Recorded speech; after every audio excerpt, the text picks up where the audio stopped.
Hello and welcome to today's daily news analysis. So today's 22nd of Feb, we are covering the Hindu newspapers Delhi edition. Now, as part of our initiative, I make it a point to share questions for mains answer writing practice that are linked with the news. So your news that you study is relevant for your exam. Naturally, I'll tell you in the process what is important for pre, but then mains requires contextual understanding. In that way, this initiative will be helpful. And naturally, when you are practicing these answers, you want them evaluated. So you can get free evaluation, but for 2 answers every week, right? So this is also fine, right? Every week, 2 answers. Now you have to write these answers in a pen and paper format. So you can maintain a register, maintain a copy, and you can write your answers. So they will also act as your notes, right? Our questions that we frame is based on the past year papers. So it is in line with the UPSC demand. So your notes are being prepared. So these notes, just take a picture, or these apps like Cam Scanner or any other app, make a PDF file and share it with me on my WhatsApp or Telegram. So the link is there, link or the details are there in the description box below. Right? So this you have to do, and I can tell you that with GS1, about 80% of the paper, there may be history and geography, right? I can't help that, but society and other aspects will be covered. Then GS2, GS3 and GS4 part A is covered, so ethics marathon video, but everything else will be more or less 95% accuracy will be there if you continue with this initiative for 3 months. Okay. Now today we have a question on GST reforms, right? So this was there in the news, so we'll be covering the GST reforms. And the other question is with reference to fundamental duties. I have 2 questions. One is, why is fundamental duty important for our social well-being? And should it be made justiciable? So somebody filed a public interest litigation plea at the Supreme Court to make it justiciable, or it should be enforced. That is what it means, like the fundamental rights. And Prime Minister Modi also, recently he made a remark that the too much emphasis on rights, and this is specifically with reference to all the debates and all the criticism of the government. So too much dependence on the rights or emphasis on the rights have actually undermined the development of the country in the last 75 years, right? 2022 is the 75th years of India's independence. And we are entering into the Amrit Kal as per the budget, right? So next 25 years is the Amrit Kal. Okay, so let's come to the questions. So, the first topic, and the first 2 are actually questions. So we had this article from the finance minister who's calling for a debate on GST reforms, right? GST has been heavily criticized by the Congress. So Rahul Gandhi saying that this is a Gabbar Singh tax. And when we say Gabbar Singh tax, we can also say that it amounts to tax terrorism. He also says that, his party also says that it is amounting to, it has affected badly the informal sector of the economy, right? So he keeps saying this. Okay, so these are the things that he is saying. So there are certain concerns over here. Then we have some problem with the textile sector, right? So the textile, the Grasim company, Grasim Industries have criticized the GST, and they're calling for a rationalization of something known as inverted duty structure, or the tax structure remained inverted for textiles, right? So this is also known as inverted duty structure. Then it is telling us about the GST Council, right? So we have the GST, of course, GST Council and inverted duty structure that we have to cover. Let me just leave this. Whenever I'll do this, I'll take mark it. So before going ahead, I'll discuss this, but before going ahead, let's come to the question. So the GST that was introduced, this was basically a reform in the indirect tax structure of the country, right? So this was introduced. So this was a reform. So even though it is a progressive reform in the fiscal governance, fiscal term basically means the revenue and the expenditure side of the government. So revenue is coming from the taxation, one of the ways of government revenue, taxation, right? So taxation related governance, fiscal governance. So it is not without concerns. It is a progressive reforms, but then there are concerns as well. So critically examine. Now, any policy, any scheme, anything that anybody does, right, it has a positive, it has a concern as well. So likewise for the GST. So let's come, what is the reform? You have to state the reform, then you have to bring out the positive results and then concerns and what can be done way forward. Okay, so how is GST a reform? So first of all, GST is basically an indirect tax, right? So all the indirect taxes that were being imposed, levied, right? So all of these are actually merged together into a single GST. Yes, there are certain items like petroleum is there. So for petroleum, we have the center having its own tax, indirect tax known as the excise duty, and the states have their VAT also known as sales tax. Right, so when you buy something, the state charges sales tax, and that portion of the tax goes with the state, and that other one, excise duty, goes with the center. So all the indirect taxes, be it of the center, be it of the states, are brought under a single umbrella known as the GST. Certain things are left, but still most of it is still covered over here. Now, different states had different taxes. So different state had different taxes because state is levying it. So center had its own tax. Most important one was the excise duty. So excise duty is the tax on production, and sales tax, or the VAT, which eventually came to be known as VAT, is known as the tax on sales, right? So anything that is being sold.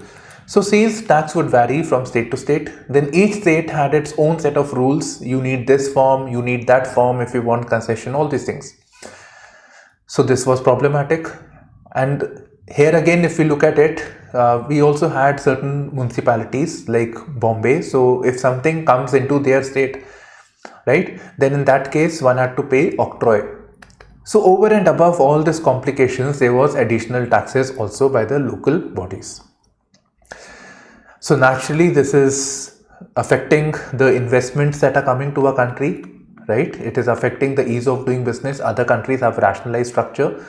So now we have rationalized things, but earlier there was so much of fragmentation, there was so much of complications, so much of file work that had to be done. But now everything is brought into a single umbrella. So it is amounting to ease of doing business. I'll cover the positives. But yeah, so this is it. Now with reference to GST, naturally the center and the states are working together, right? So center and states are working together. So naturally some body has to be created that looks into the affairs of GST, if it should be increased, if it should be decreased, what should be the policy, all of this. So for this purpose, the GST Council was created. So council is what? Council is basically people sitting together. So in this GST Council, and all of this is constitutional, right? Because GST was introduced by an amendment to the Constitution. Basically, our Constitution is so detailed and so lengthy that even the financial matters, fiscal matters have been mentioned in great detail, that these are the powers of the center with reference to taxation, these are with the state, everything is being elaborated quite clearly. So now when we want to change this, we have to bring an amendment to the Constitution.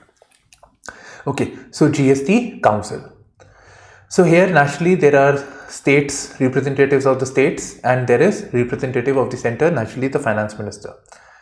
And when they have to take a decision, so both will vote. Now center will always have more preference, right? Because the finance minister being representing the center will have more weightage.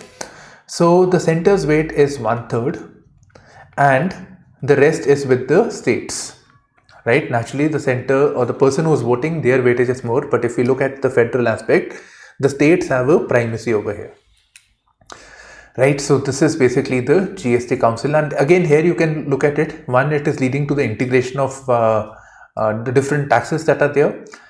It is also reflective of the principle of cooperative federalism, where the center or union and the states are working together. They are deliberating on issues and challenges. So in that regard also it is good. And one more thing I think we can also add is goods and services. There were different branches, they were merged together, right? So earlier there was sales tax and there was service tax. So that has been merged. Okay. Now let's look at the definition of GST. So GST is basically, it's an indirect tax used in India on supply of goods and services. I think I should let me briefly explain you the concept of indirect tax also. So indirect tax is, for example, when you go to the shop and you buy something, or maybe you get a service like, for example, me teaching you and I actually charge you fees. So if I do that, I'll be charging you some tax also, right? So what is happening? The government is actually levying a tax on the shop or the individual who's providing a good or a service to the citizen. So when a citizen demands that, right? So citizen, the tax is levied on the government. That is, government raises a demand that, see, this is the tax that a shop or anybody has to pay, but the shop will transfer this to the end consumer. So whenever you buy, when you pay the MRP, right, you're paying for the price of that good commodity or service, plus you pay the tax. So MRP includes the tax also. When you go to the restaurant also, there also you will find CGST, SGST, IGST. So central component of your tax, state component, and then integrated, right? So that is basically sum total of both, right? So this is indirect tax. So it is a comprehensive, multi-stage, destination-based tax. Destination-based tax means it is levied when actual transaction is taking place between shop or retailer and somebody who's buying it. So at the destination only the tax will be levied. Comprehensive, fine, all the taxes are merged together. What is multi-stage? And this I have computation of VAT and GST just to showcase the effect of cascading of tax, which was a problem. I'll explain this also. So let's say there is a shoe company. This person wants to buy Nike shoes, very fancy taste. Okay, so this person wants to buy shoes. So there is a factory, right? So from factory, it goes to the wholesaler. From wholesaler, it goes to the shop, and from shop the person buys. So everybody in the process is paying the tax over here, right? But ultimately the burden of the tax is at the destination. So here also it is the destination. Everybody is paying the tax on the value, right? So in a way, so obviously when this person is buying from this person will pay a tax. But you will always, very frequently, you will hear the concept of input tax credit. In fact, these days on Amazon also, there is an option that if you can give your GST number, so whatever business you are doing for that purpose, let's say you're buying a laptop or anything, so against that you can seek rebate, right? So the tax that you have paid, you can, obviously in that process the person has paid tax, but at the end result the tax was paid by this person, right? So what will happen is this person can seek concession from the government. It can take back the money that it had paid. So therefore it is a multi-stage. Okay, so comprehensive, multi-stage and destination based tax. Now what was happening earlier was, right, so this is there. Now what was happening earlier was, I mentioned the concept of cascading effect of taxation. So what was happening earlier was that, let's say this person, its factory is there, right? So this factory is producing something at, let's say, a price P. So when it is going to the marketplace, before that, right, so at the factory one had to pay the excise duty. So let's say this thing was at 3,000 rupees. So on that, excise duty was paid, right? This went to the center. So on 3,375 additional sales tax is being levied. So the tax that the state is imposing, it is on not the price, but it is also on the tax that you are paying already. Getting the point? So price plus tax. Then at the next level, what we find is price plus tax plus tax, right? And at the next level, we keep seeing this. So this is known as the cascading effect. That is, you're paying a higher tax than it should have been. Now the GST is better in that regard, that since it is a single this thing, you are paying the single GSTs at the destination only. So we are not seeing for example, the tax is 18% GST, which is 18%, not example actually. So you're paying only 18%, the central component and the state component. So ultimately the customer is paying 3,540, while in this case it was paying 3,000 is 865. So you see the cascading effect. right? So tax keeps increasing at every level. So this was a problem. Okay, so again the same definition. Now what are the benefits? So first of all, it is providing us a single tax regime, that is the GST, for indirect tax. Please state that, because direct tax is different. It reduces the cascading effect of taxes. It promotes the ease of doing business. First of all, limited tax slabs are there, right? Earlier there were different states having different taxation. Okay, it's gone. So all of this is rationalized. So it will promote ease of doing business. It makes it easy for compliance also.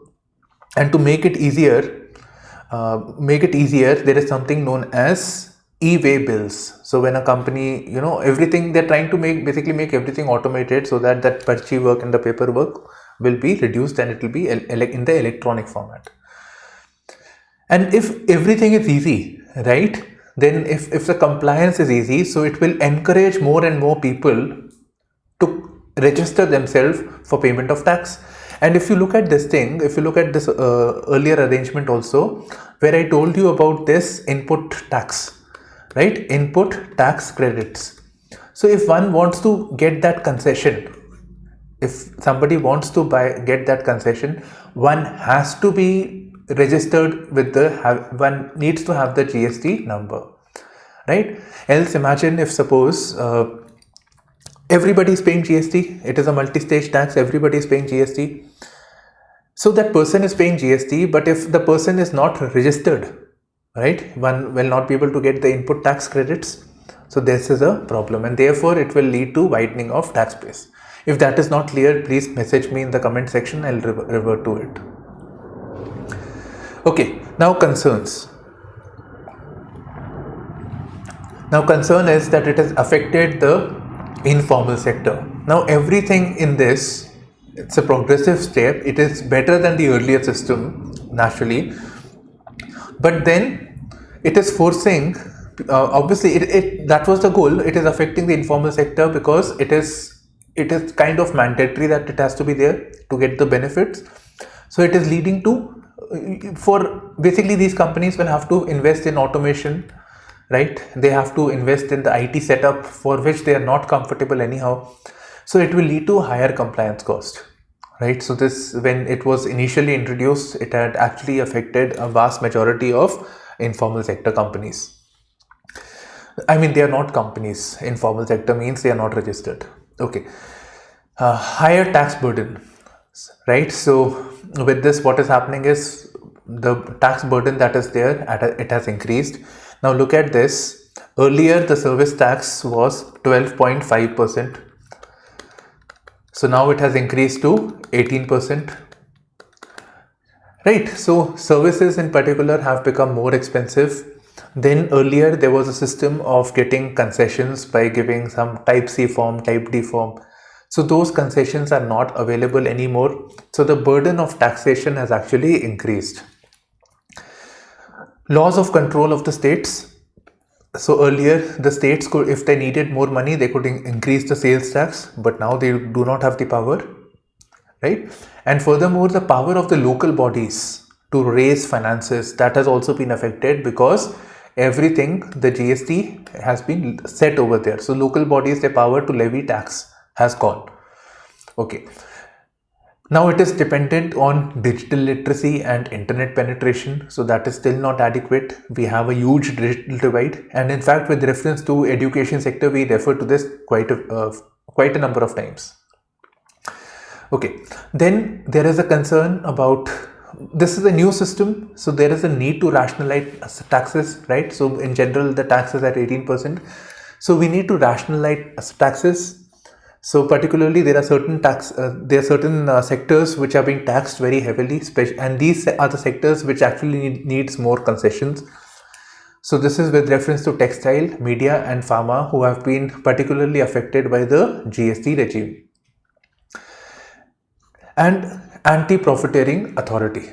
So what happened was that initially when the GST was introduced, these companies, the shopkeepers, also everybody, they were trying to take benefit of this. They were saying that if you want to buy things because of the GST, the things have gotten more expensive, right? But in reality, the story was different, as you can see over here, right? Because you were actually paying excise duty plus, if you look at this 12.5 and plus 14.5, that is a bigger amount as compared to 18%. So this was taking place over here, right? So they were doing this. Now we have an anti-profiteering authority, so that will regulate the pricing ultimately. So it is amounting to something like an inspector Raj, right? So more interference of the state. So in that case, it is going against the principles of ease of doing business. Okay, now let's come back to the textile thing. So inverted duty structure is basically the concept where, with reference to textile, we can see the Grasim Industries and managing director MD has said that GST structure remained inverted for textile. What does this mean?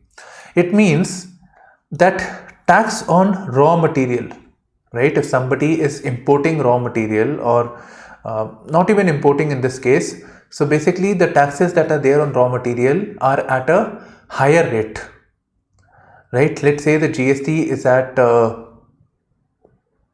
18, whatever percent is there, at 18% for the final product. So this is at 25% or whatever. It can't be 25%, but hypothetically I'm saying this. I don't know what is the tax on raw materials, right?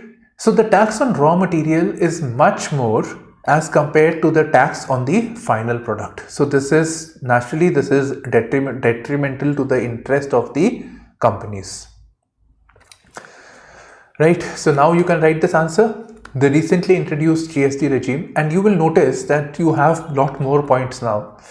The challenge would be in the presentation aspect, right? Presentation and how you work on the economy of your word. So that is the thing that you need to work upon. So that will come with practice only, and that is by evaluation.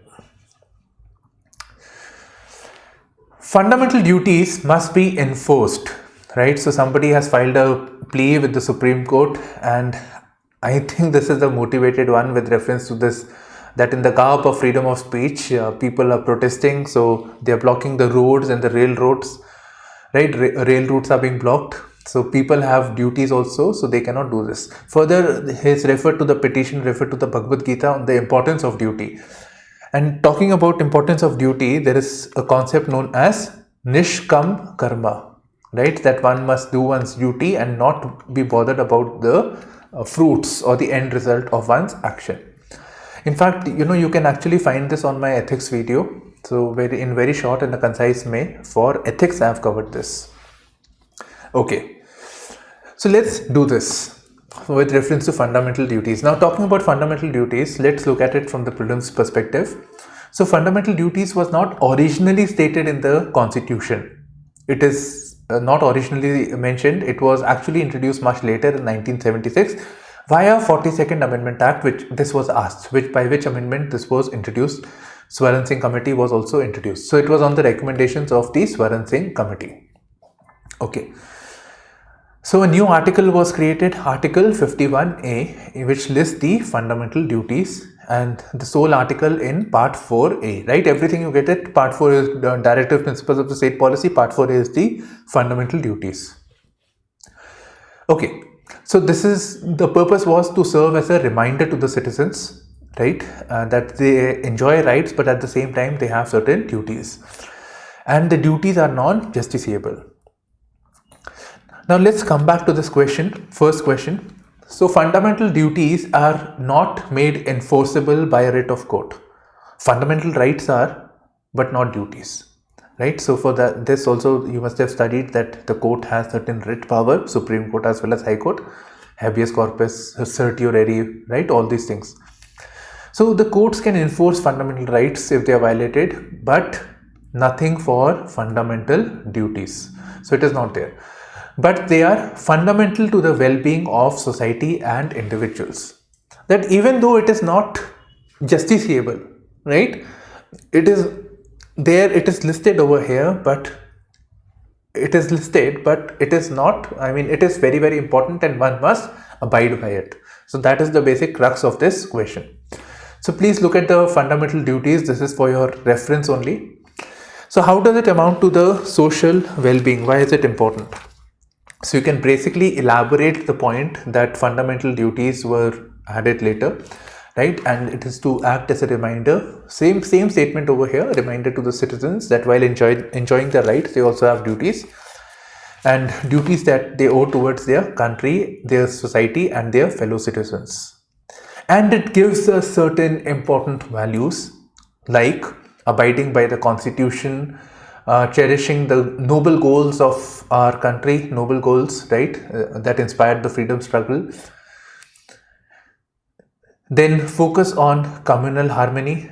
Do not offend the do not renounce the practices derogatory for the dignity of the woman, right? So briefly just state these things, right? You don't really have to write all the 11 points over here. Briefly, few things you mention over there, that how it will lead to a society that is based on harmonious living, based on the principles of live and let live, democracy, right? Democracy, compassion. So those values, the ones that are written in the preamble basically. So those you have to write. Okay, now let's do this next question. And this is the one that I find this is more challenging. This was very general in nature. So this is the one. So while enjoying their rights, citizens have also to be conscious of duties they owe to their country, their society, and to their fellow citizens.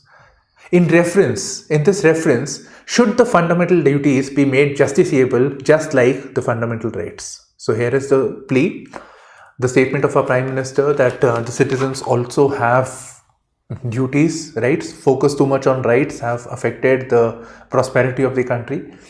So in this reference, should it be made justiciable? And the challenge here is that you have to play with your mind, because your mind will tell you certain things and you may end up writing. Both, in either ways, it will not be good. So how do you deal with such a question? Right, so basic things about fundamental duties, all of this you will state in very short, and then say certain things. I mean, so much so that I've actually jotted down these things so that I don't miss out. Okay, so first of all, the fundamental duties that we have, right? The idea was that it is a reminder. The purpose was that it was to remind the citizens. And even though fundamental duties are not enforceable, right? It is not enforceable, or we say that the fundamental rights are, the people have certain rights, but these rights that are there are coming with reasonable restrictions, right? So when we look at the fundamental rights, they come with reasonable restrictions.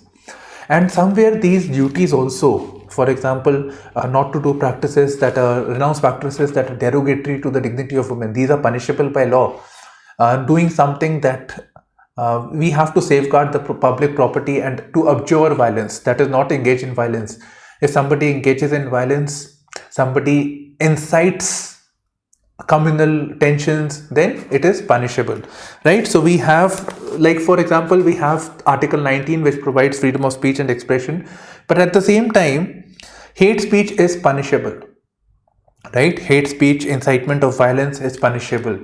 We have to be mindful of the religious sentiments of the people, so communal harmony, right? So those values are anyways, in a way, they are actually being enforced. So there are laws for this, and your fundamental rights are again not absolute in any case. So they come with reasonable restrictions, and that reasonable restriction in very simple thing is that your right should not affect the other person's right or exercise of right, as simple as that. Then what if actually the government of that time, when they introduced it, actually made this binding? Then what will happen? So in that case, we can say that it reflects the value of a totalitarian state, right? The USSR that was there, from where we took up the concept of fundamental duties, that was a totalitarian state. So we are a democracy, right? And when we look at the fundamental rights also, these are a claim on the government, fundamental rights, but it is a claim like the state shall not discriminate on certain grounds. The state will allow a person to exercise their voice so that they can raise their voice for what purpose, right? Why will the state stop a person from speaking? When it is to do with something that the government is not doing well, it is highlighting the issues with the people or something wrong on the end of the government. It is that time when freedom of speech and government are in different. They don't have an agreement. So it is basically to secure that right. So it is basically a limitation on the citizen rather than limitation on the state, so that the state doesn't become arbitrary in nature. But to say that you have to enforce fundamental duties, you have to do this, you have to do that, you cannot criticize, you cannot protest, then we are becoming a totalitarian state, right? So this is problematic. And don't write this. When a state starts saying that fundamental duties, duties are there, people also have duties, it's basically when the state has failed in fulfilling its own duties, right? So when the state has all the powers it needs, it has the power to enforce law, it has the power of taxation and everything. So when they are not able to do this, they start talking about duties of other persons. Don't write. Okay. Right, now very general, but you know what, this is still important. It is telling us about trends in politics. So yesterday I had done something about this, and this one is not a generalistic observation. This is an observation with reference to the low voter turnout in Punjab. But these are observations of political scientists and prominent academicians, and that will help. Okay, so basically voter turnout has been less, right? So in the last 6-7 years, this is the lowest. So at 72%, and actually this is a good achievement because as far as I remember earlier it was at 67%. It's a very, very good number. So 72%. That means more participation is taking place and more women are also participating. But this was at 78% in 2012, and now we see this at 72%, which is not good in that. Now if we say it is not good. So what could be the reason? So one reason that they say is absence of any wave. For example, Modi wave, right? So and so person has come, we have to vote and get him into power. Or Arvind Kejriwal, right, in Delhi. Absence of any wave. Nobody feels anything about it. They're very neutral about things. They feel all the political parties are same. They are not going to do anything good. All of them have the same goal, come to power and enjoy. Right? So loss of faith in political parties. And this doesn't bode well for the third party that has come, right? So, in fact, BJP is also more prominent and Aam Aadmi Party. But despite them being so many popular political parties, so many more political parties, voter turnout is less. So this is there. And at this time, lot of emphasis was given on free electricity, free water, free bills, this, that. But still, we find low voter turnout. That means this is not attracting the voters anymore. So populist promises also seem to have lost their seductive value. Rajasthan to provide national quality healthcare, and I think this is good. I like the state of Rajasthan actually. I've started liking ever since I'm doing the DNAs. Okay, and yeah, not before the eyes on this thing also on this channel. Quality healthcare is first time. I find a lot of things with reference to governance. Actually, with reference to Rajasthan, we have a social accountability bill. We refer to the RTI also starting with the Rajasthan, right? So a lot of things, a lot of activism actually. So this article is actually telling us about emphasis on quality healthcare. We have healthcare, we have primary healthcare centers and everything, but what about quality? We talk about infra, but what about the quality? Availability of doctors, availability of nurse, availability of medicines, the buildings and the structures are in a good shape. Right, at the end of the day, the quality has to be also there.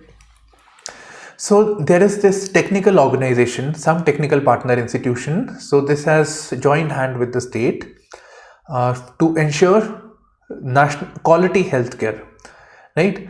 And with reference, when we talk about healthcare, there is a scheme known as National Health Mission. So we'll come to that. You can see there is a rural component and there is a urban component. So quality, and how do you manage quality? By monitoring, evaluating, and when that is done, it will also amount to cost reductions because many corrupt activities are taking place.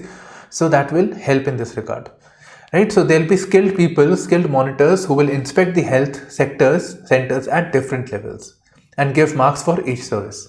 right? So this will again improve the quality of healthcare. Okay.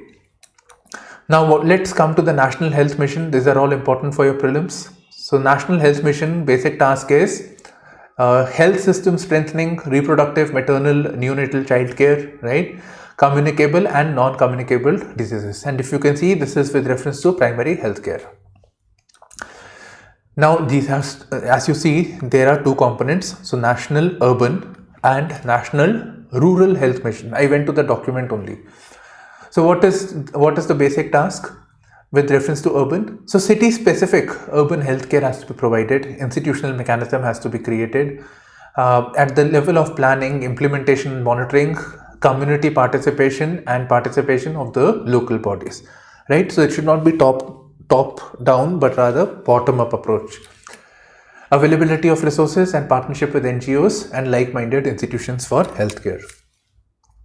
Okay, this is interesting. Now I expect National Health Mission, and which is true, National Health Mission is being implemented by Ministry of Healthcare, right? Obviously. But with reference to urban sector, we have Ministry of Urban Development. So I've cross-checked this, right? I went to the NHM website. So there it was listed. I could not find for National Rural Health Mission. If you can find out, please mention in the comment section. So there was no such reference of Ministry of Rural Development over there. Okay, so I went to the document also on National Rural Health Mission. So there I found this document over here, right? So certain things with reference to rural healthcare. Navy prepared for any contingency. Okay, so we had earlier news, we did this, that in Visakhapatnam there are Visakhapatnam. So there are two things. One is the presidential fleet review that will take place. So what happens there? I think it was there in the Doordarshan YouTube channel also. It was there that president is sitting and Navy ships, Navy aircrafts and everything is being paraded. Right. So after the Republic Day, it is like the second biggest military related event over here. Okay.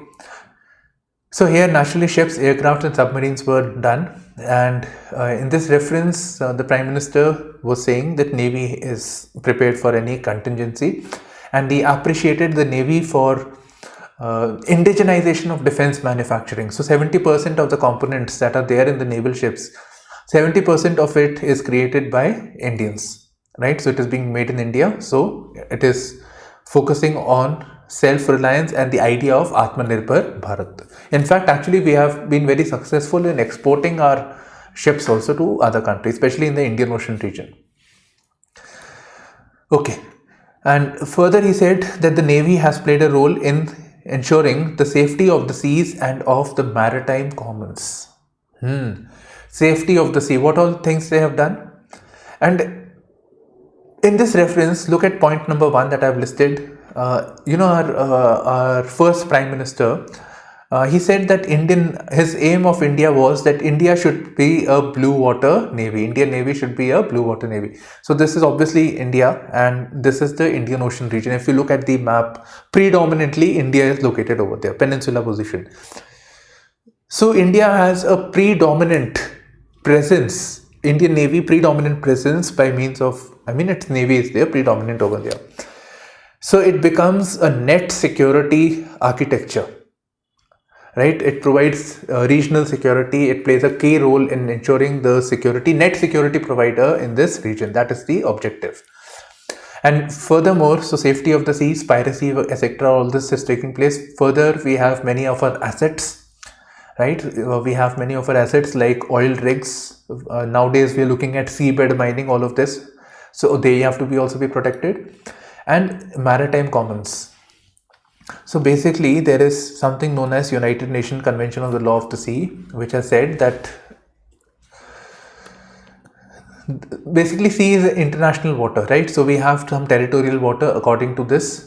Beyond this, we have an exclusive economic zone, which is not, we don't have a sovereign control, but if an economic activity is done, it is exclusively for India only in this region, right? So about 200 nautical miles.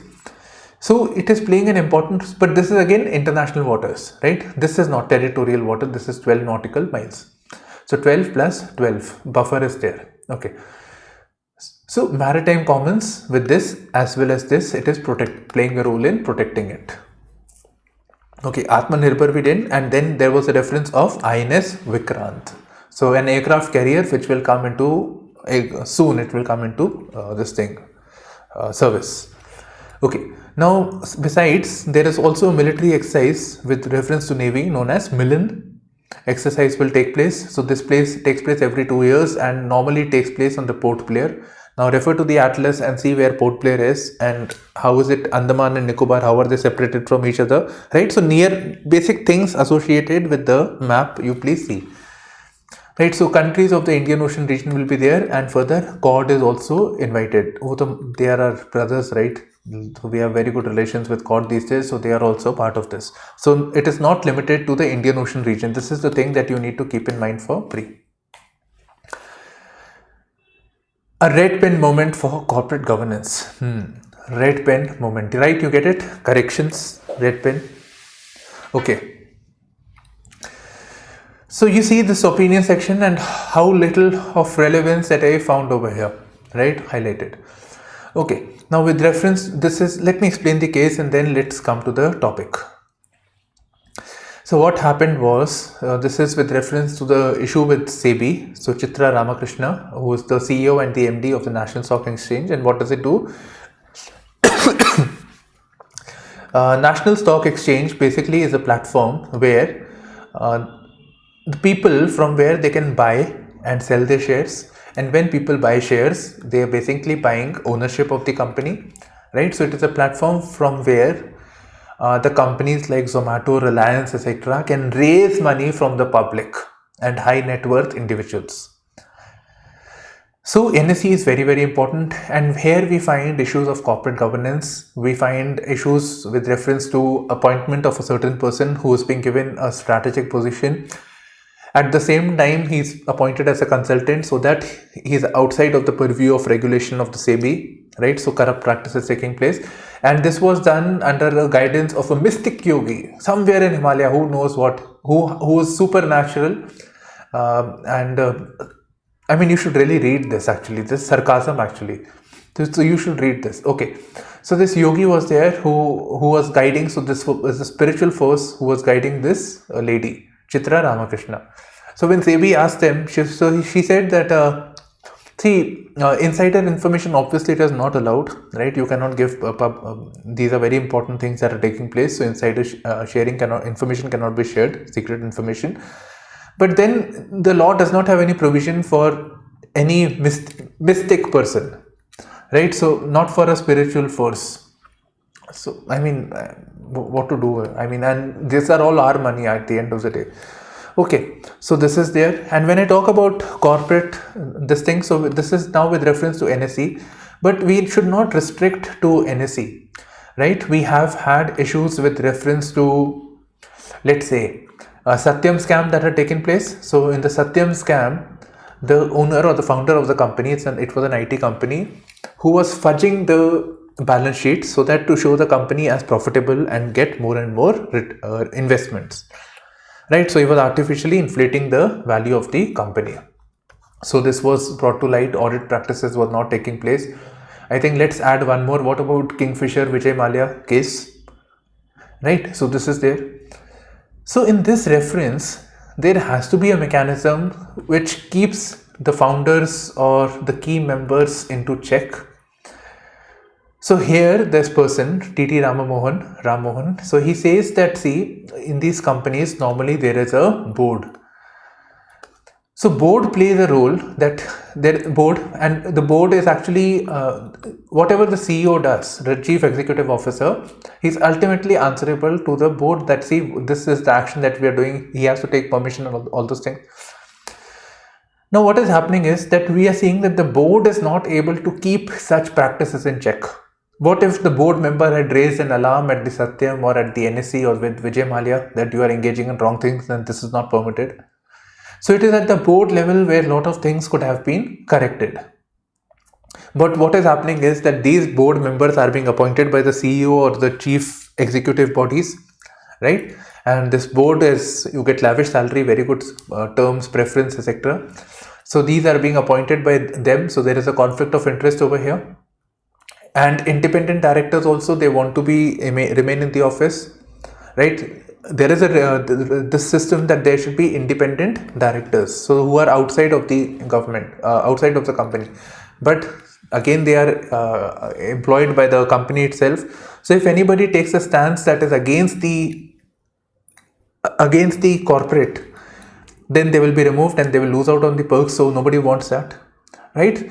So this is a structural problem that needs to be resolved. So what is he saying is that board members need to be more independent.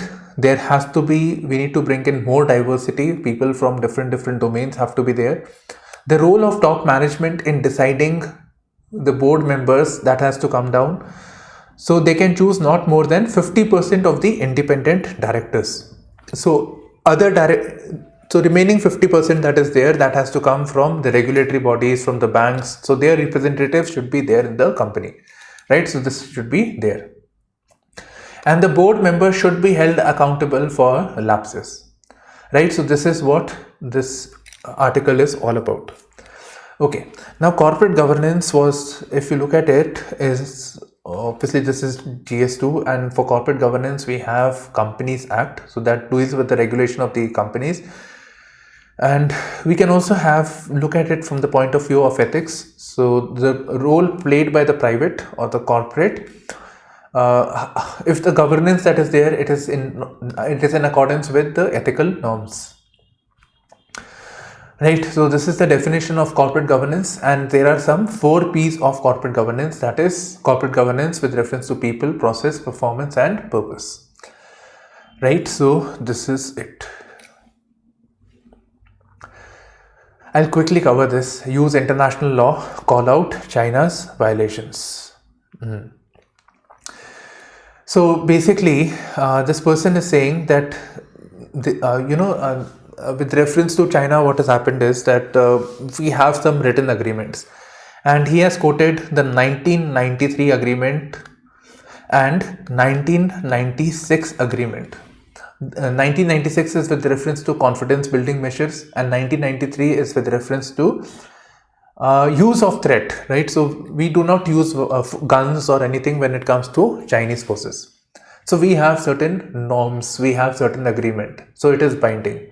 Likewise, we are having this LAC talks that are going on, especially after the Galwan issue. So in that case also, what we find is that we had a written agreement, but despite that, and this actually the External Affairs Minister had said at Melbourne during the Quad Summit. So he said, despite all of this, all the written agreements, the Chinese side is still building up their infrastructure, military infra. So this is a violation of international law, and written agreements are not being implemented. It is just on paper.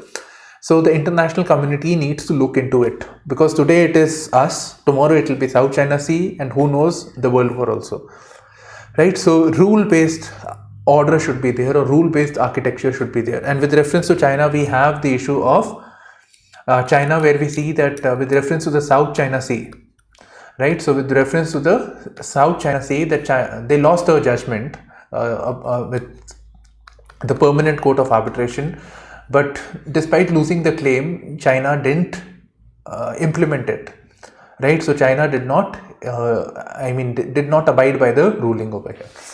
So it's basically saying that the government of the day should hold them accountable for violation of agreements and laws, and use the international platform for that purpose.